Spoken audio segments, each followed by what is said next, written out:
भाई डॉक्टर्स तो बहुत से ज्यादा अननेसेसरी टेस्ट लिखते हैं। मुझे कुछ भी प्रॉब्लम नहीं है, थोड़ा सा बीपी बढ़ा है और डॉक्टर साहब ने बड़े लंबे चौड़े ब्लड टेस्ट लिख दिए। फिर कोई हल्की सी कमजोरी ही तो है, कोई भी वो ताकत की दवाई दे सकते हैं, मैं ठीक हो जाऊंगा। उसके लिए इन्वेस्टिगेशन की क्या जरूरत है?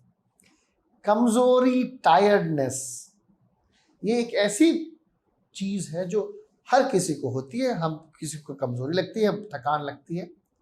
हो सकता है आपको सुबह सुबह पूरी नींद ना हो तो आपको थकान हो जाए, सुबह उठे भी हैं रात में सोने के बाद भी फिर भी थका थका महसूस कर रहे हैं, या दिन भर आपको लगता है आपकी बॉडी आपका साथ नहीं दे रही है, पूरा दिन आपने काम ज्यादा नहीं किया लेकिन फिर भी शाम को बहुत थके थके महसूस हो रहे हैं।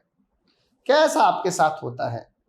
अगर आपका जवाब हाँ है तो हमको इस चीज को समझना होगा कि डॉक्टर के पास इलाज के लिए जल्दी पहुंचना है, before it is too late.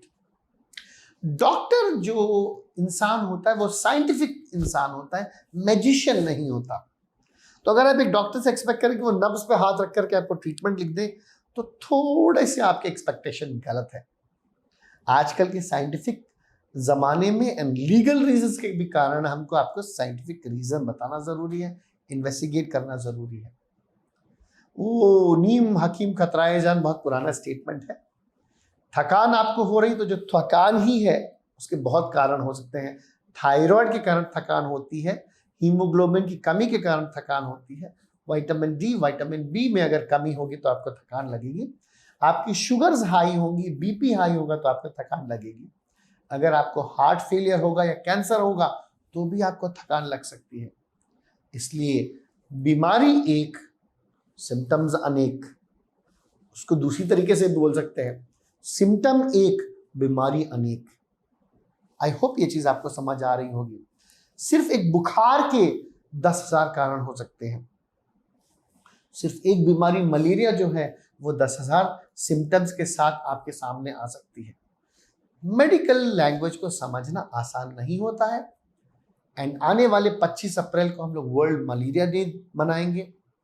And malaria day के समय भी हमने देखा कि बहुत से पेशेंट ऐसे भी होते हैं जिनको बुखार नहीं होता लेकिन हमने उनकी बॉडी में मलेरिया पाया है।